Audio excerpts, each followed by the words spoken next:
Well, Boker Tov, everyone. Thank you, Roger and fifth graders. Let's try that again. Boker Tov, everyone. Well, this side of the room has really got it. Well, it is so nice to be together. I think now it feels at least a little bit like we're beginning spring. Doesn't it feel that way? Oh, thank goodness. Miss Wendy, did you have a nice day yesterday? Wait, say that again? Did you have a nice day yesterday? I had a lovely day yesterday. It was gorgeous, wasn't it? It was beyond gorgeous. The flowers are starting to come up. Mm-hmm. Can we ask for anything more? We had some sunshine. That's pretty amazing. We had a lot of wind or ruach. Oh yeah, last night there was a lot of wind. It was crazy. Yeah, the ruach was strong. The ruach was strong. I hope everybody knows. There's a double entendre. Do you guys know what ruach means? It means two things. Ruach means both spirit and wind. So last night, it was a ruachi night. There was a lot of ruach. But this morning, let's bring a lot of spirit into our sanctuary as we get to sing and we get to join together as a community and as brothers and sisters and as fellow students. So let's sing Hine Matov. Let's do it. Hine Matov, Umanayim, Shevet Achim, Gam Yachad. Hine Matov, Umanayim, good Shevet Achim, Gam Yachad. I'll go first, repeat after me. How good it is, how sweet it is to be together on this day.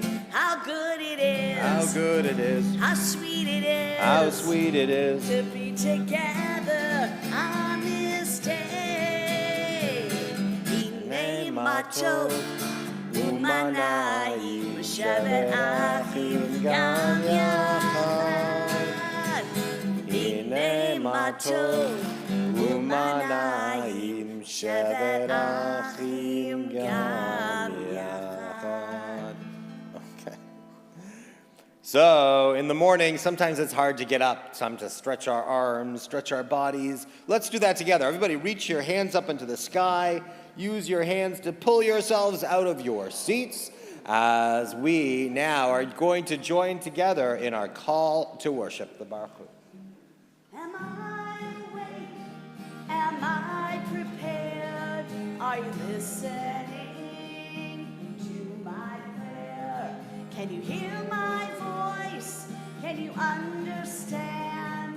Am I awake? Am I prepared? Baruch Hu and Adonai HaMevorach. Baruch Adonai HaMevorach Le'olam va'ed. Le'olam va'ed. Yalalai, lai, lai. Yalalai, lai, lai. Yalalai, lai, lai. Yalalai, la, lai. Yalalai, lai, lai. Yalalai, lai, lai. Yalalai, lai, lai. Yalalai, lai, lai. Sometimes it's important for us to listen. Actually, it's always important for us to listen. They always say that God created one mouth and two ears for a really important reason. Sometimes it's really important for us to listen to the world around us, to our friends, to our teachers, but also to hear some deeper understandings about the world. We can all think about the oneness of all things. And let's take our hands and reach them up to the sky and bring our hands down over our eyes so we can think about how we are all united as we join together in the Shema. Shema Yisrael, Adonai Eloheinu, Adonai Echad. Baruch Shem Kivod Malchuto Le'olam va'ed.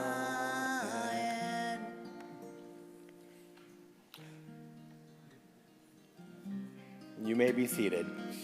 Thank you, Miss Wendy. You shall love the Lord your God with all your soul and with all of your might. Hold on tight as you go, teach them what you know. Teach them as they grow. Teach them so they know. Teach them so they know. Well, we just finished a week of Passover. Did everybody celebrate Passover here? Do you remember the story of what you learned at the table? How Moses and the Israelites were marching to their freedom, and they came upon the Sea of Reeds, and they took steps, one step after the other, until the water came up to their knees, and another until it came up to their waist, and another until it came up to their shoulders, but they kept on marching because they knew that freedom and their promise lay on the other side. And finally, when the water was lapping at their ears, you know what happened? A miracle happened. The sea parted, they marched right through it, and when they emerged on the other side, they were so excited and so happy that they needed to sing. So they sang this very song. Who is like you? Michamocha. Oh, give me more. Who is like you? Adonai. Who is like you? Michamocha. Who is like you? One more time.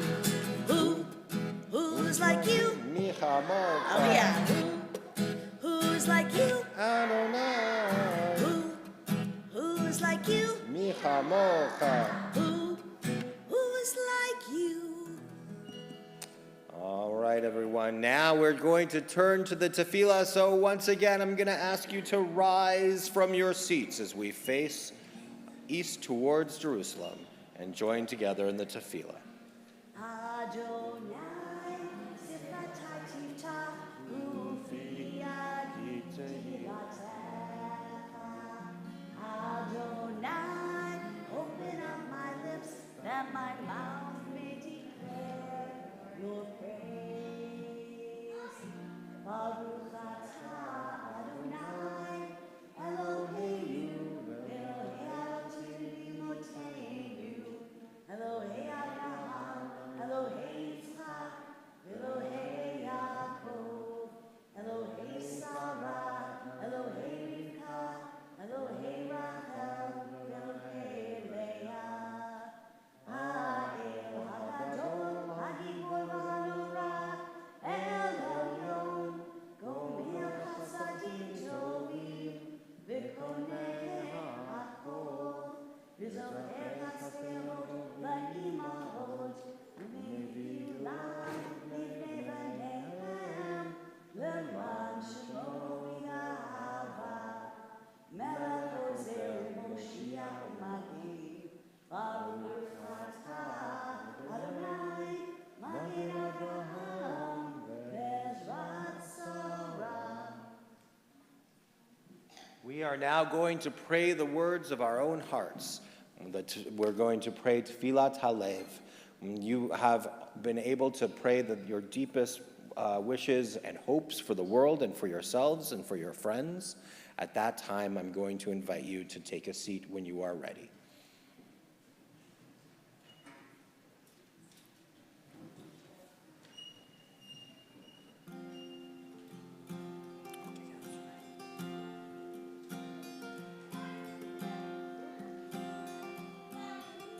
Ose shalom bimromav, hu yaseh shalom aleinu.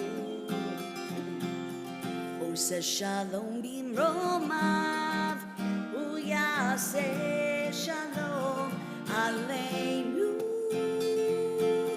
Ose shalom bimromav, hu yaseh shalom aleinu. Yaseh shalom, Yaseh shalom, shalom aleinu, ve'al kol Yisrael. Yaseh shalom,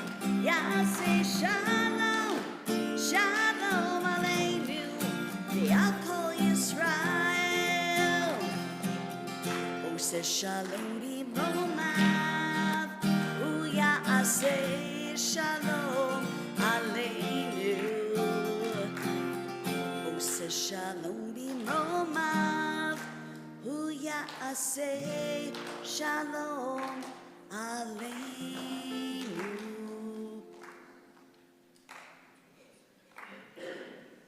It is a pleasure to invite up Brian, our Director of Congregational Learning, to tell our story this morning.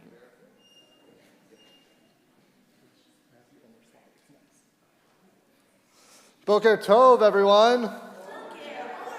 Oh, we can do better than that. We're going to try it again. Especially now that the parents are here, we can definitely be louder. Boker Tov, everyone. Much, much better. So I want to tell you a story that happened a long, long time ago when King Solomon was king over Israel. So this is almost 3,000 years ago. Now, King Solomon had an assistant named Ben, and he was King Solomon's most trusted advisor. Whenever King Solomon needed something, he needed advice, he needed someone to find something, he turned to Ben, and Ben always came through and always found what was needed. Well, Ben started bragging about how good of an advisor he was, even sometimes saying that he was more important than King Solomon because he would get the things that King Solomon needed. And King Solomon didn't like this very much. After all, he was the king, and he should be the most important one. So he wanted to come up with a plan to do something to make sure Ben didn't get too proud of himself. So one year at the Seder table during Passover, so this would have been just a week or so ago, King Solomon turned to Ben and said, "Ben, you are my most trusted and faithful assistant. You have been able to do anything and everything that I ask for, and so I have a request for you. I need you to find something that I don't own." And everyone else at the table was shocked for a moment. There's something that King Solomon doesn't own. King Solomon has everything. But Ben, of course, says, "King, of course, if it exists in the world, I will find it and I will get it for you." So King Solomon told him there's a magic ring. It's a ring with a magic quality that it will make whoever wears it, if they are sad, it will make them happy, and if they're happy, it will make them sad. And Ben said, "If it exists, I will find it and I will bring it to you." And King Solomon told him, "Well, I have heard that it does exist, and I'm going to give you 6 months to find it, and you can bring it to me at Sukkot dinner in the fall." So the next morning, Ben got to work looking for this ring, and he went down to all the merchants and all the shops in Jerusalem, and he went to every jewelry store and asked the goldsmiths and the silversmiths and the bronzesmiths and all the other metalsmiths that there were. But none of them had heard of a ring like this. None of them knew of this ring with this magic quality. But he wasn't worried. The next day he went to a different street, and the day after that another street, and he kept asking, and nobody knew anything about this ring. So Ben thought, maybe they don't sell it here in Jerusalem. Maybe it's somewhere else. So he took a trip out to the coast, to the Mediterranean Sea, and he asked all of the captains of the ships and all of the sailors that came in if they knew about this ring with this magic ability to make a sad person happy and to make a happy person sad. But none of the sailors and none of the ship captains knew anything about this ring. He waited weeks at the docks for more and more ships to come in, but still nobody knew. So he continued to search, and Jerusalem is the center of a lot of caravans at the time, where they would travel with lots of camels and carry all of their things. So he went to the point where all of the caravans crossed and passed each other, and asked all of the heads of the caravans, thinking maybe this came from Egypt or from the Far East, from India or China. But none of them knew anything about a magic ring. Nobody knew about a ring that could make a sad person happy or make a happy person sad. Well, now Ben started to get worried. He had been asking everyone he could think of, people who were in Israel, people who were traveling to Israel or through Israel, and nobody knew, and it was getting close to Sukkot. The high holidays, Rosh Hashanah and Yom Kippur, had passed, and there was just one more day until Sukkot. And that morning, the morning of the Sukkot dinner, Ben took one more chance to try and find this ring that he hadn't been able to find. He went down to one more street in Jerusalem where there were a few newer shops that had opened up and a few very old shops that had been there forever. And as he looked down the street, he saw a young boy laying out a little mat in front of his store and just placing some rings on the mat. And he thought he would ask the boy, and maybe the boy would know something. He said, "Boy, do you know anything about this magic ring? It'll make a sad person happy and a happy person sad." The boy shook his head and said, "I'm sorry, I don't know anything about that." But as Ben turned to leave, an old man sitting a little ways away beckoned to the young boy and called him over. And the boy told Ben, "Wait, don't go yet. Let me see what my grandfather wants to say." He walked over to his grandfather. The grandfather whispered something in the boy's ear. And the boy came back and said, "Wait here just 1 minute. I have something for you." And the boy grabbed one of the rings off of the carpet, took it to the back, engraved something on it, and brought it back and gave it to Ben. Ben took one look at the ring. He smiled the biggest smile he had smiled in months, gave the young boy the bag of gold coins he had to pay whatever he needed to pay for this ring, and hurried back to the temple, to King Solomon's temple, for Sukkot dinner. So it was finally time for the meal. Everyone had gathered for dinner, and Solomon turned to Ben and said, "Ben, you have been an amazing assistant, but sometimes you get a little bit too proud. So I wanted to give you a challenge, something you wouldn't be able to do, to remind you that you shouldn't be too proud. It's okay to be proud, but you shouldn't be so proud like that. So I asked you to find this magic ring that will make a sad person happy and a happy person sad." And before King Solomon could continue, because King Solomon assumed he hadn't found it, before he could continue, Ben interrupted and said, "Yes, you did, and I've completed your task just like you asked me to do." And King Solomon was shocked. He expected Ben to fail. He didn't think he could find this ring because Solomon didn't believe this ring existed. Ben said, "I found it just this morning."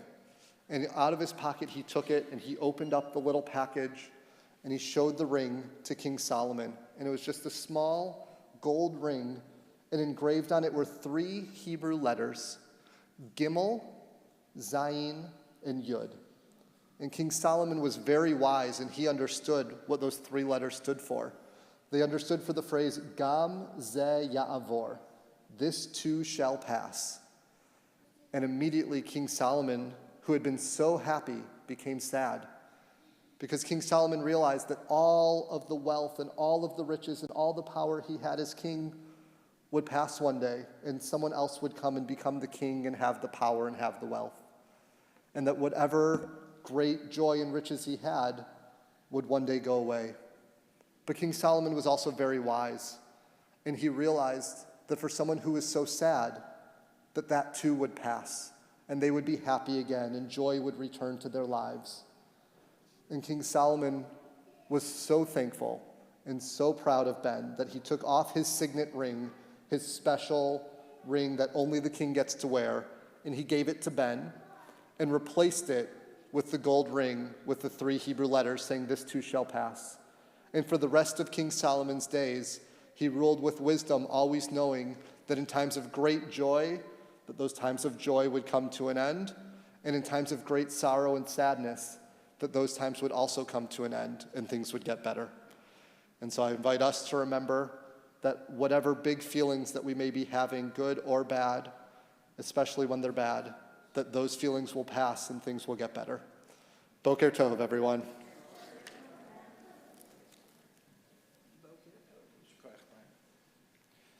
So we are now going to turn to the counting of the Omer. And it's so important to count things in life, sometimes to count our blessings, to count things that are really important to us.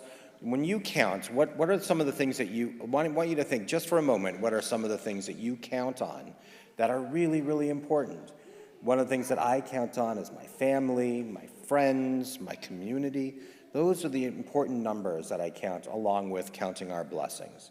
So during this period of time, in between the second night of Passover and the holiday of Shavuot, we count. It's called counting the Omer. So will you join in counting the Omer with me? All right, you ready? So let's do the blessing together. Baruch atah Adonai Eloheinu melech haolam asher kitshanu b'mitzvotav v'tzivanu al sfirat haomer. Blessed are you, Adonai, our God, sovereign of the universe, who has made us holy with mitzvot and commanded us to count the omer. And today is Hayom Shmona Yamim Shechem Shavua Echad V'Yom Echad LaOmer. Today is the 8th day, which is 1 week and 1 day of the counting of the Omer. Yesher koach, everyone. We're going to turn now to Aleinu, and I'd like to invite everyone here to rise. But if there have been any birthdays in the past week, or maybe even in the coming week too, if you'd like to come forward and open up our ark doors, that would be wonderful. Judah and Josie, you can come on up, guys, because I know it was your birthday. So come on up. All right. Are they the only 2 birthdays? Or did anybody else have any birthdays? Wow. Okay. All right. So let's rise for, come on up. All right. Happy birthday. And let's join together in Aleinu.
Okay, happy birthday to all of you.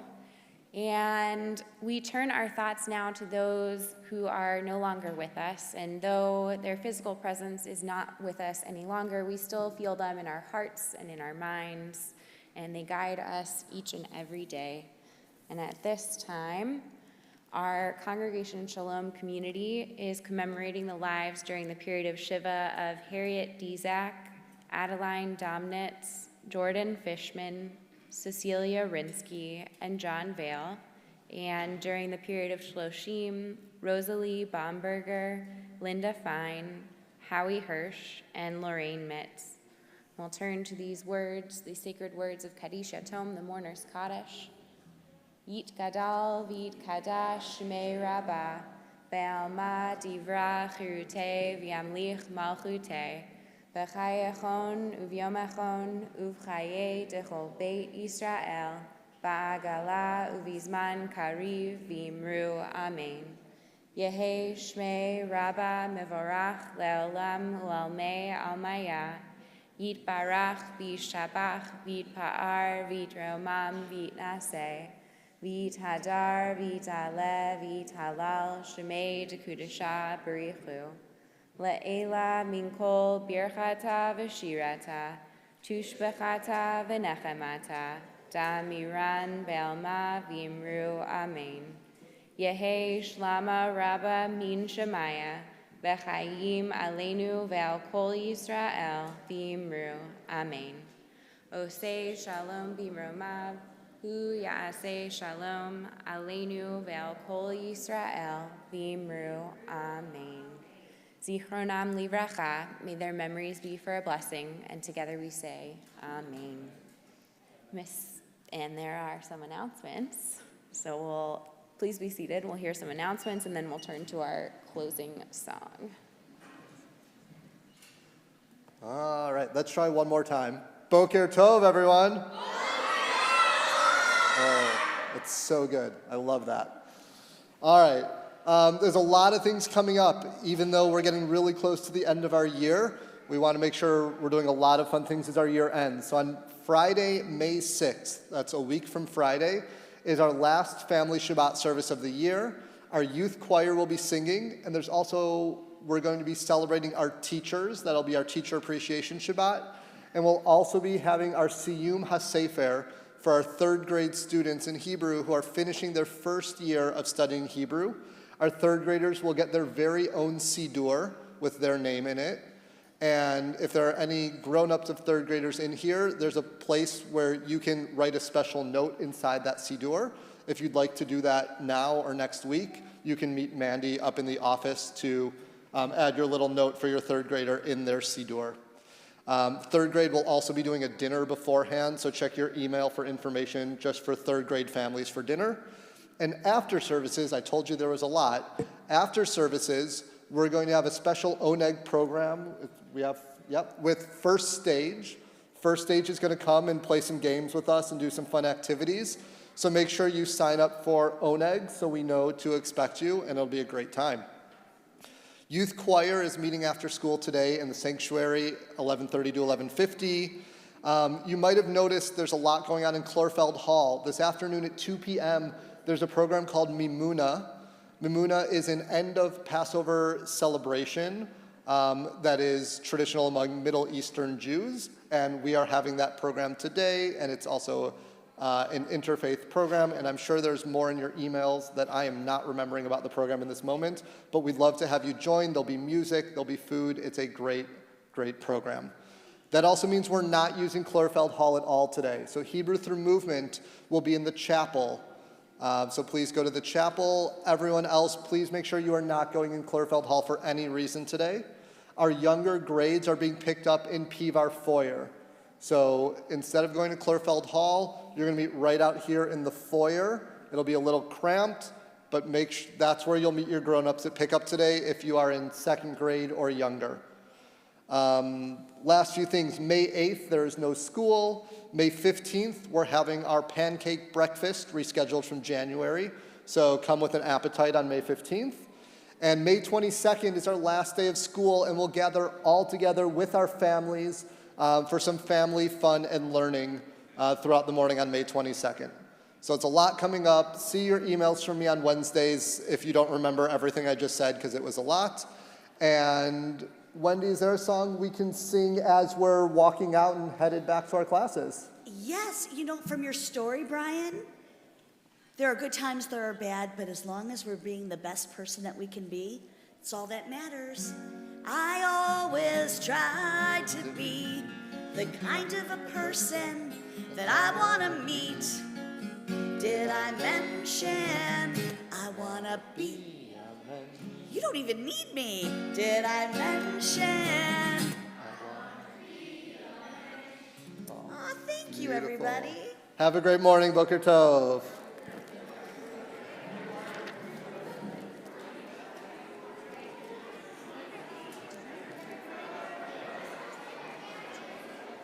No, I've seen, here's 3 out of 5. I've got forms for Grace and Stella. Yeah, right there. Avi, you'll grab Avi's form. Taylor should be here. Joey texted that he's not coming, but that Taylor and Avi will be here. And then Sam, we don't need his form.